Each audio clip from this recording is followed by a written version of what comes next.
Hi, I'm Elizabeth Rutland, and I am the Business and Property Development Specialist for Downtown Goldsboro. And I'm Julie Metz. I'm the Downtown Development Director for the City of Goldsboro. And we're here today to talk about a new incentive program to benefit downtown called the Build a Better Downtown program.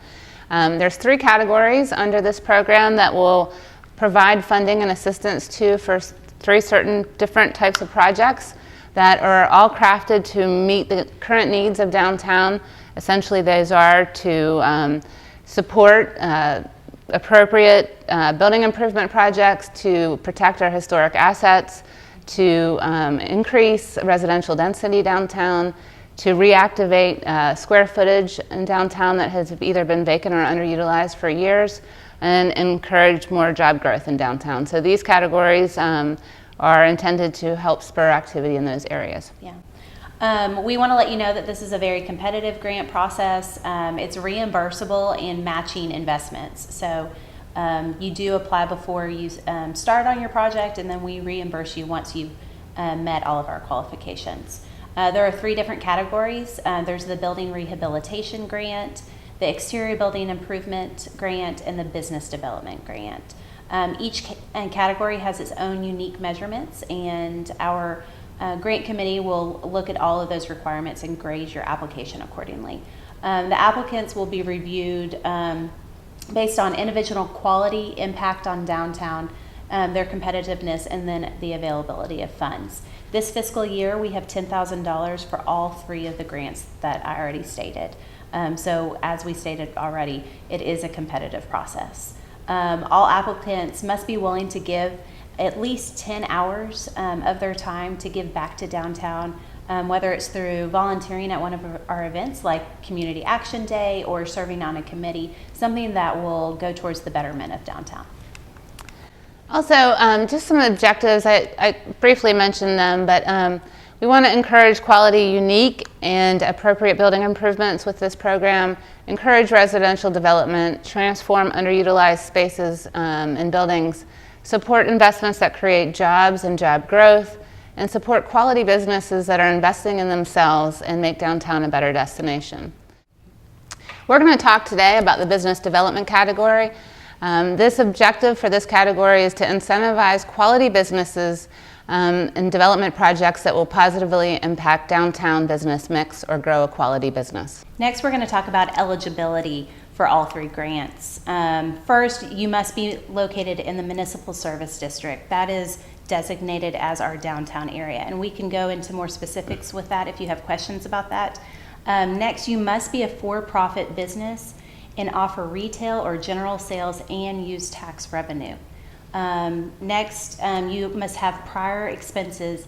No prior expenses before you've applied will be eligible. So they must be construction or anything that you would do after you were approved for this grant. And then last, the minimum investment for existing businesses must be $1,000, and the minimum investment for new businesses must be $25,000. And you also must create 1 full-time job as a minimum requirement. And also you have to, your project, if it has construction involved, it must meet the downtown design guidelines by the City of Goldsboro's Planning Department, as well as the Department of Interior's standards for historic preservation. All right, so the award information for this category, first I want to share that it's really not a grant, it's a loan up front. Now if your business stays open for 3 years or more, the funds that you put into the loan will be returned to you in the form of a grant. But initially it's a loan. It's a 5% interest loan that's paid back on a monthly basis, due at the end of 3 years. And the maximum award or maximum loan that you can get is $5,000. And it really depends on how much you need, but the maximum loan is $5,000. This is going to talk to you. I think it's important for each of you to know how we're going to review your application, what we're considering valuable to the project, and so the review committee has certain measures that they're going to look for in your application, and Elizabeth is going to share those with you. Yeah, so we have one grant committee that will review all 3 grants. And they look at different categories according to which grant. So for the business development category, they're going to look at the percentage of private investment being made per square foot. That's probably the highest weighed scenario. And then the historic preservation activities and impacts. So if you are doing anything with historic preservation, that will weigh higher for you. So that's something to consider. Also, the number of jobs that you're creating. I know that the minimum is 1, but the more you create, the higher you'll score for that. The quality of the business plan. We want to make sure that you truly have thought through this process, that you're planned for the future, and you're not just looking at this first year, just opening your doors. A majority of businesses fail because they haven't thought past just that first year. And we want to set something up for your success, and we feel like we can do that by looking at your business plan thoroughly. Next, we want to look at the impact to downtown. You know, so many of our businesses have impacted downtown in such amazing ways, and we know more can, and so we're going to look at that. The next is the demonstrated need. You know, we want to make sure that this is a new business that is going to continue to work well with others, complement others, not necessarily compete. There's other factors, including a minority-owned business, you'll score higher, as well as art-based businesses. We've had a lot of art increase in downtown, and we want to encourage that. Also, funding available and amount requested.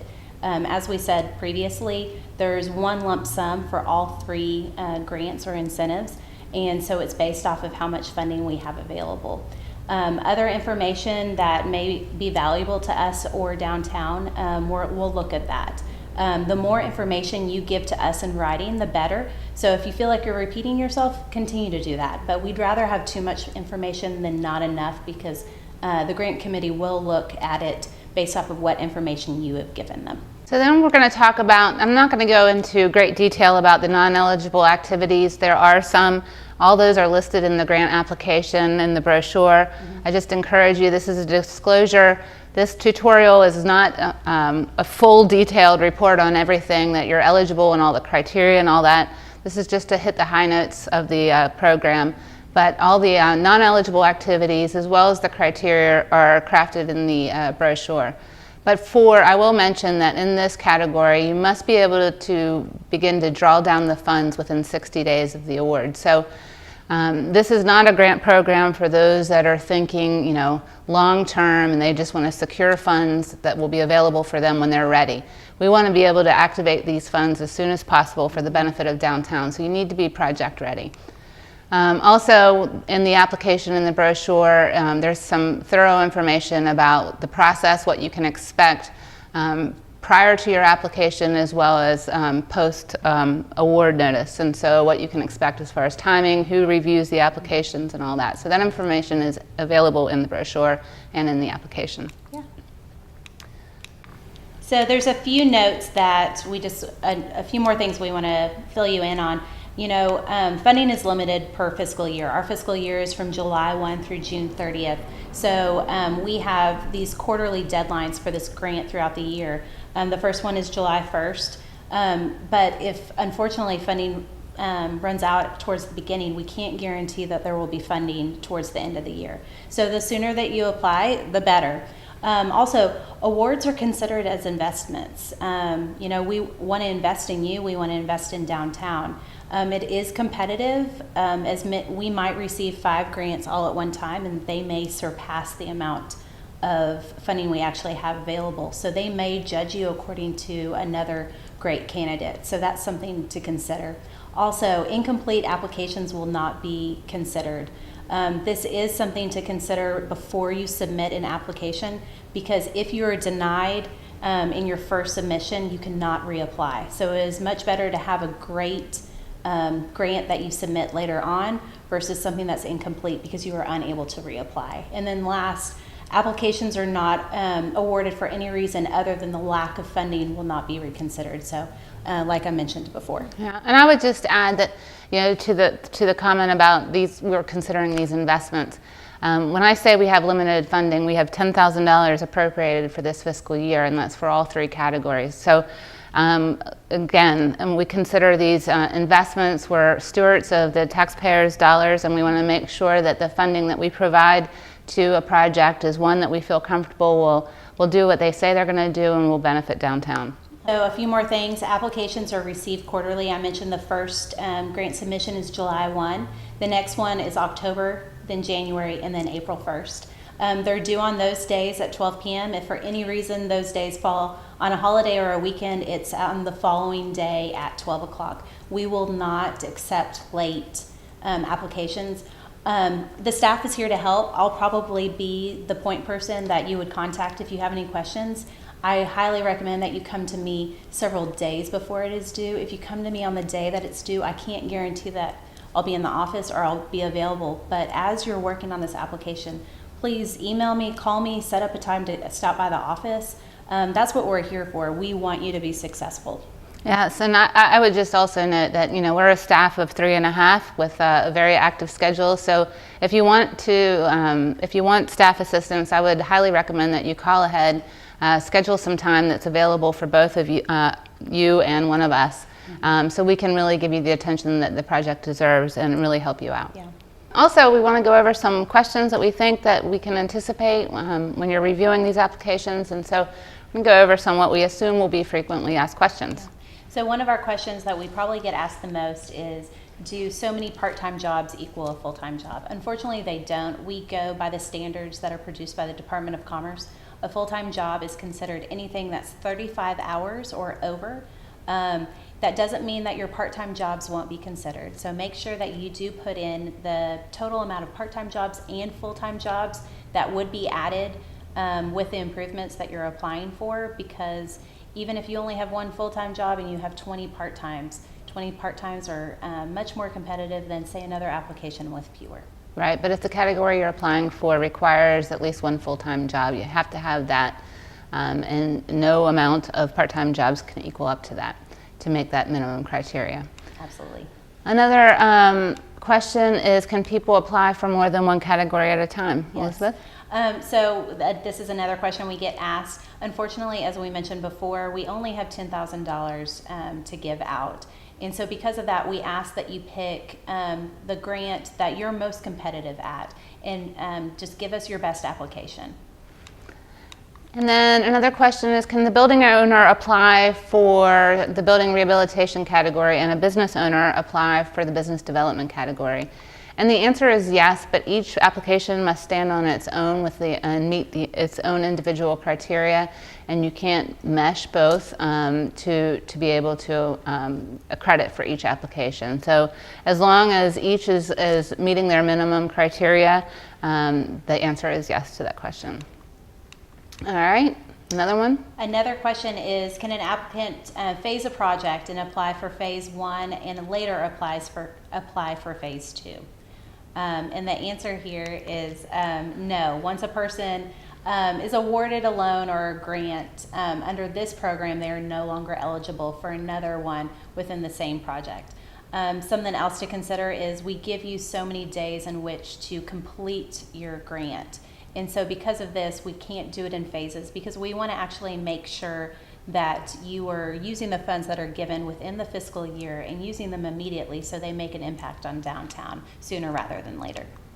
One of the questions that we anticipate is under the categories under non-eligible activities. We state that alcohol or alcohol products are not eligible activities that we can support funding-wise. Somebody asked us if this would include refrigeration equipment. Is that? So refrigeration is eligible for funding. So refrigeration could house so many things. It's not just alcohol. So that would be an eligible expense. Just some advice to wrap it up, I think would be helpful. We just want to make sure you read all the contents of your appropriate grant category. There's a lot of useful information there. The brochure, and if you want the review score sheet, just call us and we'll be happy to get that to you. But I recommend that you thoroughly read all those contents and then call us if you have any questions before you really start the application process. Yeah, and as we stated before, we're here to support you. If you want help with an application, please contact either of us or schedule an appointment. We look forward to seeing your applications and making downtown better. Yeah. And I'll also mention that although we are a great resource to help small businesses in downtown, but we have a great partner at the Wayne Community College Small Business Center, and they are experts at helping small businesses develop business plans, as well as provide all kinds of resources to help you in your endeavor. So we highly recommend that you contact our representative at the Small Business Center, and we'll be happy. If you don't know how to get a hold of them, we'll be happy to give you that information. Absolutely. If you have any questions, just call us. If you need any help, again, I'll just highly recommend that you call our office and schedule a time, and we'll be happy to sit down and meet with you. Yeah, we look forward to working with you. Thank you.